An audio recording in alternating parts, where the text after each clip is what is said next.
Hi friends, அஸ்ஸலாமு அலைக்கும். இன்றைக்கி நான் லெமன் ரைஸ் தான் செஞ்சிட்ருக்கேன். ஃபஸ்ட்டு எண்ணெயை ஊற்றிக்கிடுவோம். எண்ணெய் நல்லா காஞ்சதும் கொஞ்சம் கடுகு போட்டிருக்கேன். கடுகுக்கு அப்புறம் கடலப்பருப்பும் போட்டிருக்கேன். இது நல்லா பொரிஞ்சதும் இப்போ வந்து 2 பச்சை மிளகா சேர்த்துருக்கேன். அதுக்கப்புறம் வந்து பட்டை மிளகாவும் சேர்த்துருக்கேன் 2, 3 உங்கள் காரத்துக்கு ஏற்றாப்புல சேர்த்துக்கோங்க.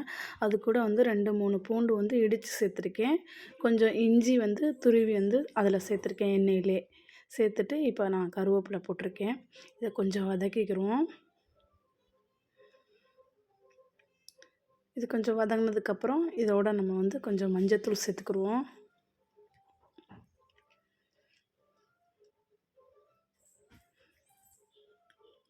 மஞ்சத்தூள் நல்லா வந்து எண்ணெயில் நல்லா வதக்கிக்கிடுவோம், மஞ்சள் வாசம் போகிற வரைக்கும்.